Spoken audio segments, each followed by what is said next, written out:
할렐루야. 우리 하나님의 크신 은총이 여러분 가정에 함께 하시기를 축복합니다. 지난 주일에는 내가 산을 향하여 눈을 들리라. 나의 도움이 어디서 올꼬? 나의 도움이 천지를 지으신 여호와에게서로다. 라고 하시는 시편 121편의 말씀으로 함께 은혜를 나누었습니다. 시편 121편, 그야말로 성전에 올라가면서 불려졌던 노래, 하나님의 성소를 사랑하고 사모하며 그토록 사모하던 그 성전을 향하여 부르짖던 간구와 기도, 그것은 바로 예배의 회복을 의미하며 오늘 우리 안에 우리가 바라고 구할 것이 세상의 어떤 것도 아닌 하나님의 것임을 알려주시는 귀한 고백이고 기도이고 찬송이며 하나님의 말씀이었습니다. 여러분, 어느 때든지 내가 산을 향하여 눈을 들리라. 나의 도움이 어디서 올꼬? 나의 도움이 천지를 지으신 여호와에게서로다. 그 믿음으로 사시기를 바랍니다. 그때 우리 하나님께서 우리를 지켜주시고 보호하시며 우리의 모든 것들을 인도하여 주셔서 너의 출입을 지금부터 영원까지 지키시리로다 하신 하나님의 은혜의 약속이 이루어지게 될 줄로 믿습니다. 이제 함께 찬송하며 예배로 나아가겠습니다.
제19장.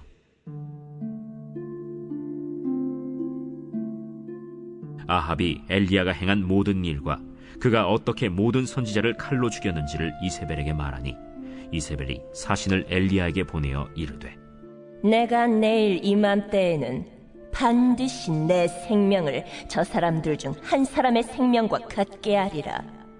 그렇게 하지 아니하면 신들이 내게 벌 위에 벌을 내림이 마땅하니라.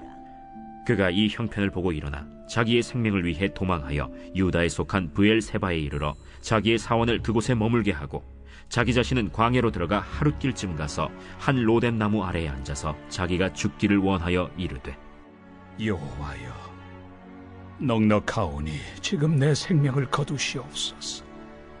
나는 내 조상들보다 낫지 못하니이다 하고 로뎀 나무 아래에 누워 자더니 천사가 그를 어루만지며 그에게 이르되, 일어나서 먹으라.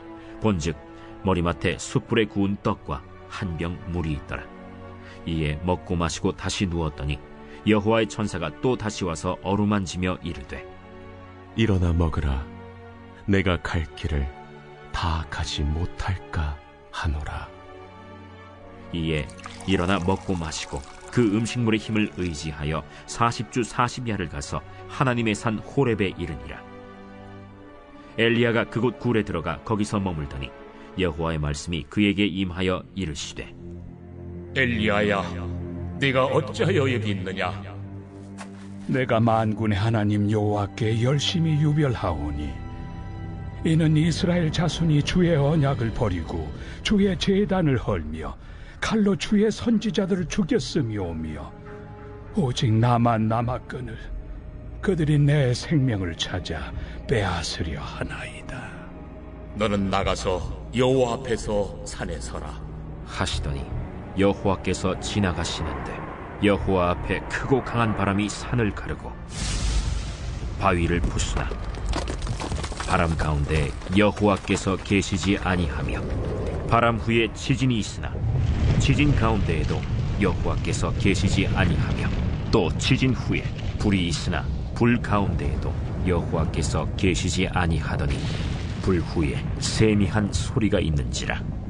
엘리야가 듣고 겉옷으로 얼굴을 가리고 나가 굴 어귀에 섬에 소리가 그에게 임하여 이르시되 엘리야야, 네가 어찌하여 여기 있느냐?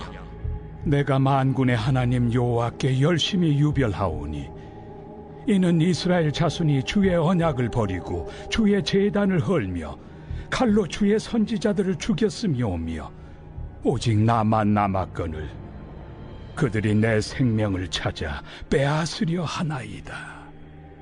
너는 내 길을 돌이켜 광야를 통하여 다메섹에 가서 이르거든 하사엘에게 기름을 부어 아람의 왕이 되게 하고 너는 또 님시의 아들 예후에게 기름을 부어 이스라엘의 왕이 되게 하고 또 아벨무홀라 사밧의 아들 엘리사에게 기름을 부어 너를 대신하여 선지자가 되게 하라. 하사엘의 칼을 피하는 자를 예후가 죽일 것이요 예후의 칼을 피하는 자를 엘리사가 죽이리라. 그러나 내가 이스라엘 가운데 7,000명을 남기리니 다 바알에게 무릎을 꿇지 아니하고 다 바알에게 입맞추지 아니한 자니라. 엘리야는 바알과 아세라 선지자들과의 대결에서 승리했습니다. 하지만 그 배후에 있던 왕비 이세벨은 기세가 꺾이기는커녕 오히려 사신을 보내서 엘리야를 내일 이맘때까지 죽이겠다라고 협박합니다. 이에 두려워진 엘리야는 그 길로 광야로 도망쳐 들어갔습니다. 절망한 그는 그야말로 탈진 상태가 되어 나무 아래에 잠이 들고 말았습니다. 하나님은 그렇게 지치고 탈진한 연약한 엘리야에게 다가가셔서 그를 돌보시고 회복시키셨습니다. 이 엘리야를 회복시키는 과정을 통해서요, 하나님 어떤 과정으로 이렇게 일을 하시는지, 오늘 하나님은 어떤 과정으로 엘리야를 회복시키시는지, 회복시켜 주시는 하나님의 은혜를 본문을 통해서 더 살펴보기를 원합니다. 첫째, 엘리야를 만남의 장소로 인도하셨습니다. 엘리야는 이세벨의 위협을 피해 이스라엘에서 남유다 최남단에 있는 부엘세바까지 약 160km에 이르는 거리를 도망쳤습니다. 그리고 그곳에서 광야로 들어가 하룻길을 더 걸었습니다. 광야는 뜨겁고 황량하며 먹을 것이 없고 위험한 곳입니다. 결국 엘리야는 광야의 로뎀나무 아래 앉아 차라리 생명을 거두어 달라며 하나님께 호소했습니다. 죽는 것이 낫겠다고 생각할 만큼 몸도 마음도 지쳤습니다. 이때 하나님의 천사가 나타나 그를 도왔습니다. 떡과 물을 주며 하나님의 산 호렙으로 가도록 권면했습니다. 엘리야는 천사의 격려로 40일을 걸어 하나님과 만나는 장소 호렙산으로 갈 수 있었습니다. 어려울 때일수록 내 삶을 인도하시는 하나님에 대한 믿음이 필요합니다. 하나님은 인생의 끝이라고 여겨지는 곳에서 우리를 건져내셔서 만남의 장소로 인도하십니다. 둘째, 엘리야를 말씀으로 만나셨습니다. 호렙산으로 인도된 엘리야는 하나님 앞에 섰습니다. 크고 강한 바람, 지진, 그리고 불도 지나갔지만 하나님은 거기에 계시지 않았습니다. 강력한 것들이 다 지나간 뒤 세미한 음성이 들렸습니다. 하나님이 어떻게 역사하시는지 큰 기적들을 목격했음에도 이스라엘 백성은 회개하지 않았습니다. 거기에 이세벨까지 엘리야의 목숨을 끊겠다고 해 홀로 남은 엘리야는 비참함과 두려움 속에서 절규하게 됩니다. 그런데 고요함 속에서 들려주신 하나님의 음성이 절망하던 엘리야를 회복시켰습니다. 하나님의 말씀은 절망한 사람들에게 소망이 됩니다. 한 말씀만 들어도 다시 살아갈 힘을 얻습니다. 하나님의 말씀에는 회복의 능력이 있습니다. 엘리야를 말씀으로 만나 주셨듯이 하나님은 오늘 우리도 말씀으로 만나 주십니다. 셋째, 엘리야를 사명으로 무장시키셨습니다. 하나님은 엘리야에게 새로운 사명을 주셨습니다. 하사엘에게 기름을 부어 아람의 왕이 되게 하고 예후에게 기름을 부어 이스라엘의 왕이 되게 하며 엘리사에게 기름을 부어 후계자로 세우라는 사명이었습니다. 엘리야에게 할 일을 구체적으로 말씀하시면서 다시 쓰임받을 수 있다고 격려하셨습니다. 마음이 무너진 사람은 지나간 시간이 모두 의미 없게 느껴지기에 앞으로 무언가를 잘 해낼 자신이 없어지게 됩니다. 하나님은 그런 상태의 엘리야에게 바알에게 무릎 꿇지 않은 사람 7,000명이 남아있음을 알려주셨습니다. 엘리야처럼 믿음을 지킨 사람들이 있으니 용기를 가지고 사명을 감당하라는 격려의 말씀이었습니다. 엘리야를 회복시키신 하나님의 사랑과 격려가 오늘 우리에게도 향하고 있습니다. 사람은 연약한 존재입니다. 누구든 마음이 무너지고 절망하는 때를 만나게 되죠. 하지만 하나님 의지하는 그 순간 하나님께서 회복시키지 못할 사람은 아무도 없습니다. 회복의 은혜를 베풀어 다가오시는 하나님, 그 하나님을 맞이할 수 있도록 마음의 문을 활짝 열어놓는 저와 여러분 되기를 바랍니다. 날마다 하나님의 은혜를 기대하면서 살아가기를 원합니다. 우리에게 다가오셔서 우리를 일으켜주시고 회복시켜주시는 우리 하나님, 엘리야처럼 우리에게 새 힘을 주실 줄로 믿습니다. 오늘 본문 말씀에 우리가 의지해서 묵상 질문을 하자면 하나님 어떻게 우리를 은혜로 이끌어주시고 회복시켜주시느냐. 하나님 다가가셔서 위로해 주셨고 또 하나님 말씀을 부어주심으로 그를 만나주셨고 새로운 사명을 주심으로 일으켜 주셨습니다. 우리도 이 시대를 살아가면서 하나님의 위로하심 또 치유하심 회복시켜 주심을 경험하게 되기를 소망합니다. 주님의 말씀 우리가 더 많이 붙들어야 되겠고요. 이 자리에 우리를 세우신 하나님의 계획과 뜻이 분명히 있습니다. 그 사명이 무엇인지 기도하면서 발견하며 나아갈 때 우리 하나님의 은혜로 우리를 더 일으키시고 또 회복시키시고 치유하시는 그 귀하신 능력을 우리도 크게 덧입게 될 줄로 믿습니다. 하나님의 크신 은총을 간구하고 기도합니다. 이제 찬송하고 예물 봉헌하시면서 더 하나님 앞에 나아가는 이 시간 되기를 바랍니다.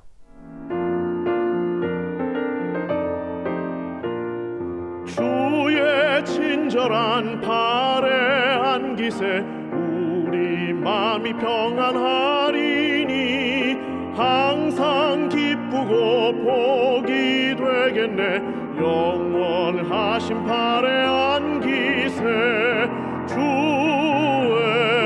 발에 그 크신 발에 안기세 주의 발에 영원하신 발에 안기세 날이 갈수록 주의 사랑이 두루 광명하게 비치고 천성 가는 길 편히 가리니 영원하신 발에 안기세 주의 발에 그 크신 발에 안기세 주의 발에 영원하신 발에 안기세. 기도하겠습니다. 전능하신 아버지 하나님, 우리가 하나님 앞에 나아가 예배하게 하심을 감사를 드립니다. 산을 향하여 눈을 들리라. 나의 도움이 어디서 올꼬? 나의 도움이 천지를 지으신 여호와에게서로다. 나의 도움이 되시고 능력이 되신 우리 하나님을 찬송하며 예배하게 하심을 감사를 드립니다. 특별히 이제 사순절이 시작된 이 시점에서 우리 구주 예수 그리스도의 십자가의 죽으심과 또 부활하심을 우리 안에 깊이 새기며 우리 주님 바라보며 더 간절한 믿음으로 또 은혜 가운데 굳게 서는 우리 성도들 다 되도록 은총을 베풀어 주시옵소서. 오늘 이석회 예배를 통해 주신 말씀처럼 엘리야를 도우시고 인도하시고 또 살리시고 먹이시고 새로운 사명을 주셨듯이 우리에게도 주의 성령을 허락하여 주셔서 하나님의 뜻이 무엇인지 구별하여 분별하여 알게 하시고 순종하게 하시고 하나님의 뜻으로 우리를 회복시켜 주시고 은혜로 치유하여 주시며 날마다 하나님의 사명으로 더 굳게 서게 하여 주옵소서. 그리하여 이 시대를 이기게 하시고 이 시대에 하나님의 능력을 증거하는 믿음의 삶을 살아갈 수 있도록 우리의 삶과 가정을 도우시고 축복하여 주옵소서. 하나님 앞에 드려지는 예물 위해서도 기도하고 축복합니다.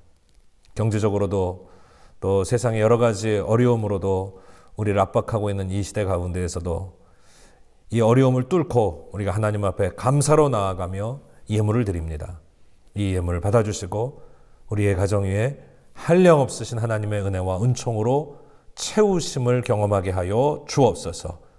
우리의 예배와 예물을 받으시고 이 모든 것 주께 영광을 돌리게 하심을 감사를 드리며 우리 주 예수 그리스도의 이름으로 간절히 축복하며 감사기도 드리옵나이다. 아멘.